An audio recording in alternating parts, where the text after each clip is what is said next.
Hello, everybody. How's everybody doing? Everybody doing good? I'm doing okay. I'm going to do the rundown on this, the Texas flooding timeline. I have two from two different sources. One's a little more in depth than the other. And then I'm going to tell you what a forecaster actually said on the air in Texas.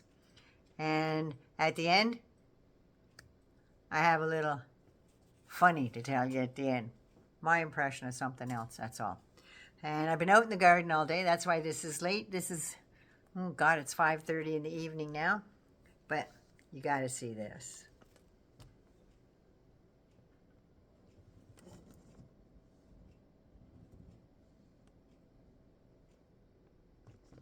Gardening, because murder is wrong.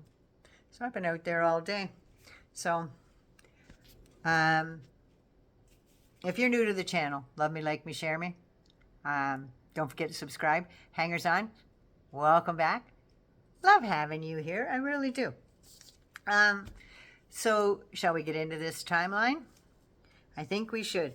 Now, it is as bad and a little bit worse than I thought it was when you hear all the different things. And then what killed me was when you hear all the officials at all these press conferences and stuff. It just brings me back to Uvalde. It does every single time. I know it's two different occurrences, but it's officials in Texas.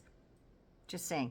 And I just seen a thing on the Midas Touch that Texas voters have the percentage of disapproval, or the approval rate in Texas of their legislature right now is at 26%.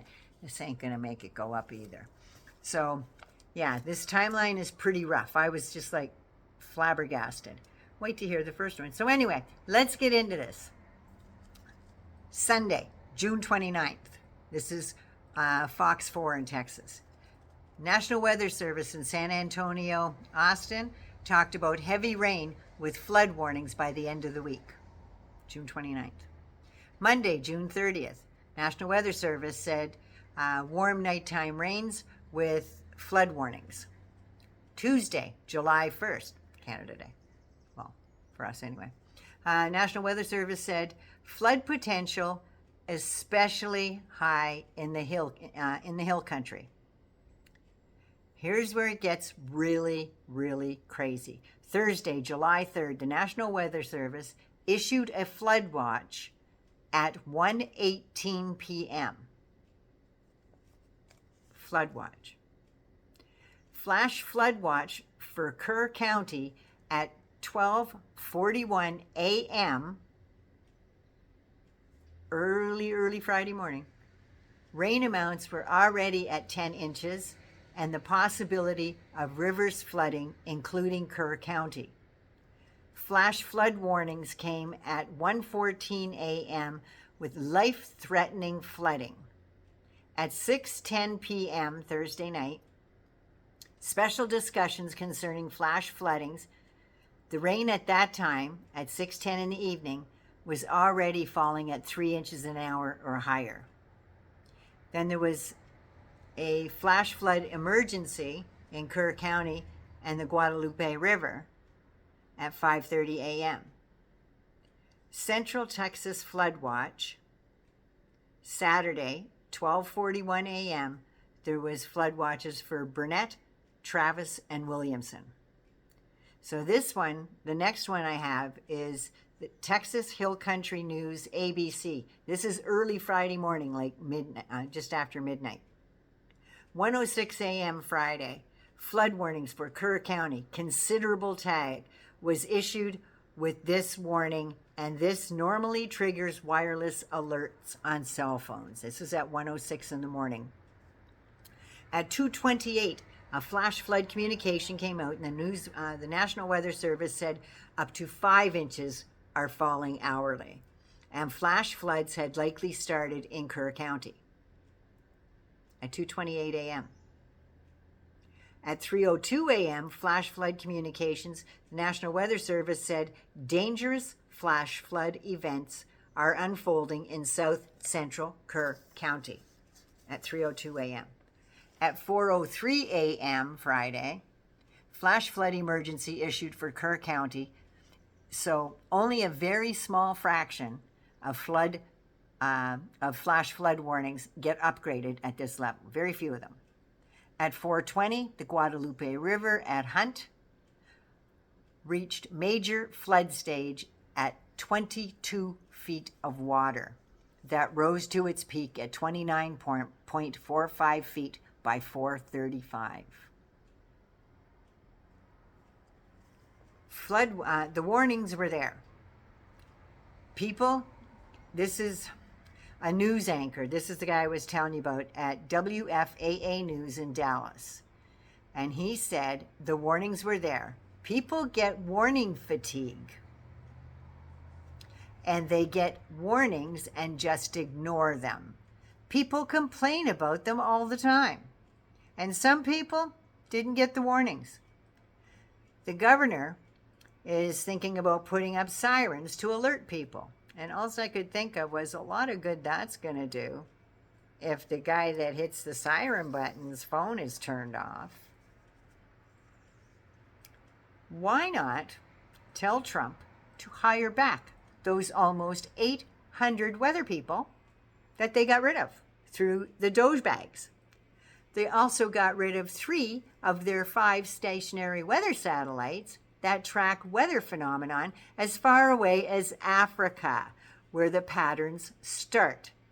And they turn into tornadoes and hurricanes as they approach American coastlines. Trump also decided, in his infinite wisdom, that the Navy's Fleet Numerical Meteorology and Oceanography Center will now terminate data collection, processing, and distribution of all defense meteorological satellite program data as of June 30th. 4 days before the flood starts. 4 days. But since the flood, he's had a change of heart. So in lieu of the floods, he's going to postpone that till July 31st. Because there'll be no storms then, right? There'll be no storms then. And the only reason why he did that, because you know what he's like, the last person that chirps in his ear is what he tells people. And I guess the last person to talk in his ear about postponing it was the head of NASA's Earth and Science Division. He doesn't believe in science, and he could give 2 shits about the Earth. We all know that. So this article I'm going to read is from The Hill. Rachael Frazin is the one that wrote it, July 8th at 0600 this morning. And she says, Rick Spinard, who led NOAA in the Biden administration, said forecasters did well, but staffing may have caused communications problems. This is his breakdown of what happened in Texas there. I do think cuts are continuing to enable the emergency managers to respond. The National Weather Service did a really good job getting out the watches and the warnings and getting the wireless alerts out. It's really a little early to give specific analysis of where things might have broken down, but from what I've seen, it seems like the communications breakdown in the last mile is where most of the problem was.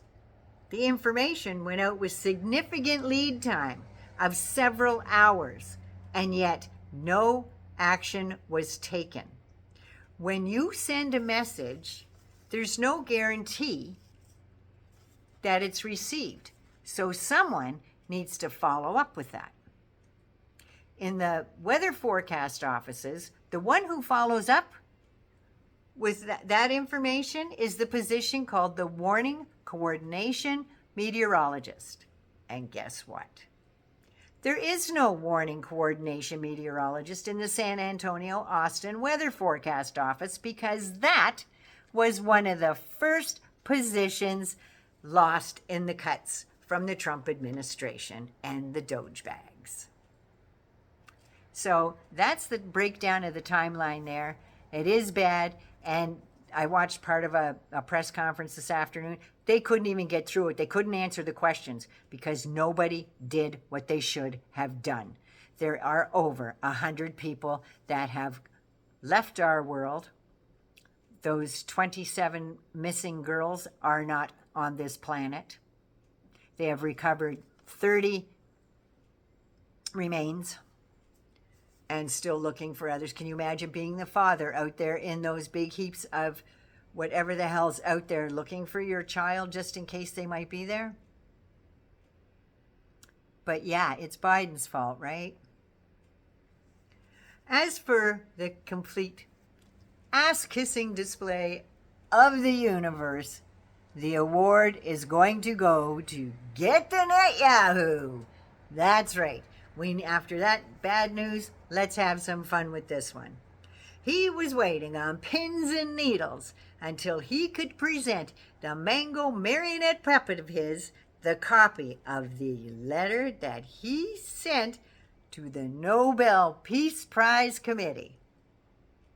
And he waited till that room was just a humming and buzzing with information, and all the staff was there, and you had all the press. Had to wait till the press was there. It'd be pointless to do it on the side.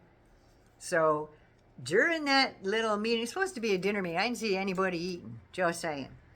But he said, "Mr. President, I have a letter for you." He gets up and he makes the grand stamp, taking it out, and reaches across the table and hands it to him.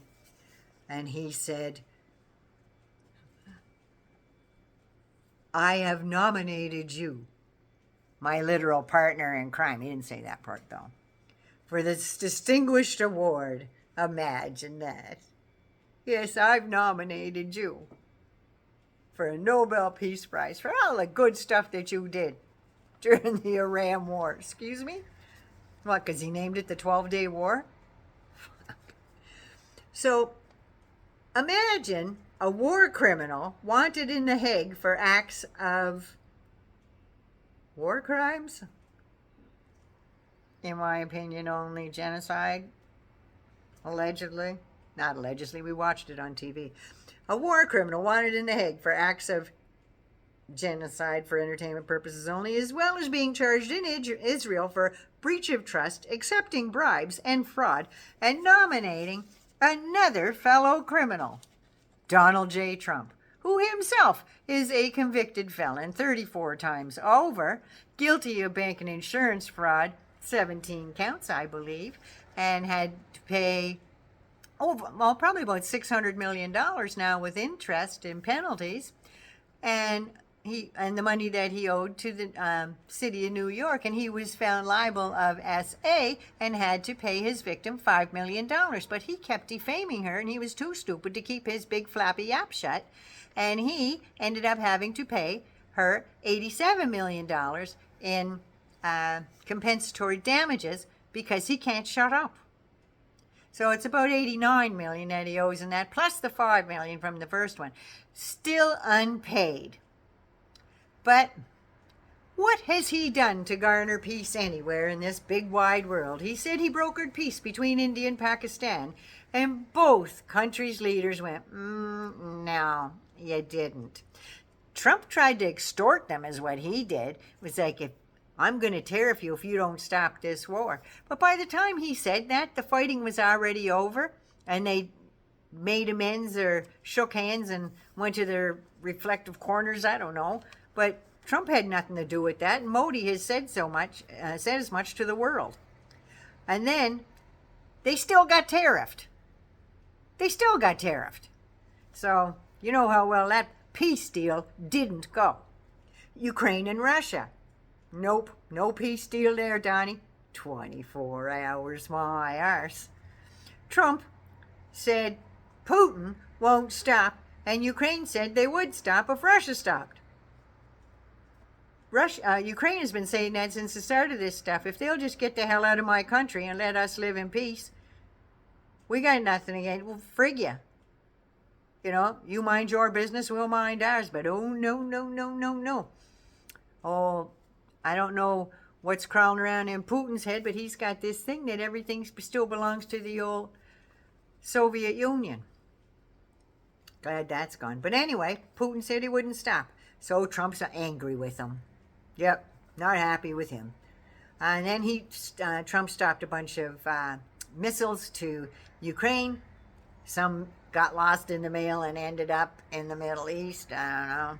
But this new batch now, because Putin is being a little shit, Trump's decided that he's going to give some Patriots to Ukraine so they can help fight back. We'll see if that goes off. That was while the cameras were running. Who knows what goes on behind the scenes. So, no peace there. No. Israel and Iran.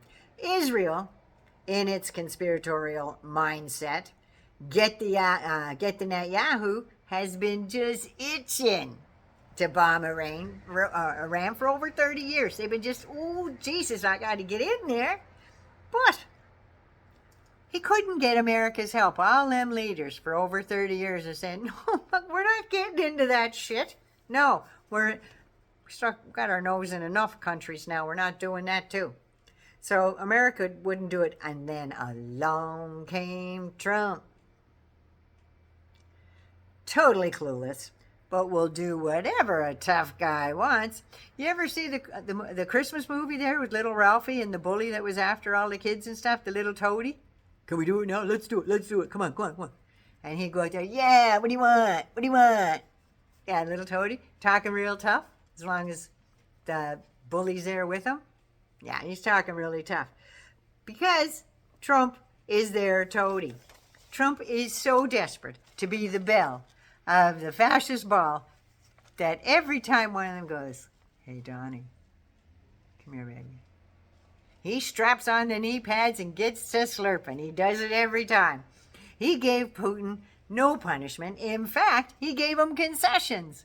He let them restore the staffing at the Russian embassy in Washington. And Mucko Stupido there said that both countries have agreed to establish the functionality of our respective missions in Washington and Moscow. Yeah, Moscow's mission is to go and send people around and go, what the hell are they up to today? Go check it out. Your turn. Yeah. All their little spies and everything are all back. And Trump's like, yes. So if it was me opening that nomination, I would have laughed my arse off, knowing that two criminals are backing each other up and trying to get a peace deal. They want that Nobel Peace Prize for Trump. And I think the only reason why Get the Netanyahu wants Trump to have that mission, that Nobel Peace Prize, and he waited till all the press was there, right, to give him that letter, waited till everybody was there and they were supposed to be eating. I never seen any food on any plates or anything, but they're all sitting there and Trump's sitting over there and it's me, I'm Get the Netanyahu there. Reaches into his, must have been burning the hairs on his chest, that envelope, and he reaches in, he goes, Mr. President, I want you to know that I have nominated you, and this is the letter that I sent to the Nobel Peace Prize Committee, nominating you for a peace prize. Reached across the table and gave it to, oh, thank you, that's so, I'll cherish it, I just love it. This is just so good. I just love it. So he put that holy show, but I had to wait till the press was there, because if they did it off camera, it would have been nothing. So they had to make the whole holy show of it, right? And I think there's only two reasons why Netanyahu did that. One, he's going to be tried in Israel soon for the fraud and all the rest of the stuff and taking bribes. And he needs Trump to put in another good word for him. Because Trump had to do that before, just before the Iran thing. Trump had to go in there and say, oh, please don't vote him out. It's a witch hunt. Look what they did to me. It's a witch hunt. It's a witch hunt. Yeah. It's a hunt, all right. And then two, Get the Netanyahu wants more money and firepower to keep a war going somewhere, I'm pretty sure, so he can be a wartime leader. And while he's doing that, everybody's going, yeah, well, he's doing something for the country, so we'll wait till for the trial for another day. That's what he's hoping for. And I'm hoping Israel goes, no, we're not doing that. Wake up. So he chooses now to bomb women, children, and seniors. So he can expand, in my humble opinion, for entertainment purposes only, so he can expand the Israeli settlements. He's good at throwing people out of there, but he wants to expand those settlements, and he wants the land in Gaza to do it. And he will kill or boot out all of them that get in his way. No doubt in my military mind. Now, Trump keeps spouting all these lies like he will about this flood, like he just did today, how great a job that they're doing. And oh my God, Kristi Noem, yep, she done a really good job. Remember what Goebbels said? Remember. That was the propaganda minister. And he said, if you repeat a lie often enough, people will believe it. And I added, if you repeat it some more, you will even come to believe it yourself. And that's exactly what Hitler did, and that's what Trump's doing. They told the lies often enough, they started believing their own press. So anyway, 9/11 should be good, be safe. Please take care of you first. I love you all. I know this has been long. I hope you had a cup of tea. I do. So, where's my little, there he is. Cheers, dears. 9 loves you. Be good, be safe. Please take care of you first. If you see somebody without a smile, give them one of yours. Have a kind word. Anyway, I love you all. Take care. Gotta go.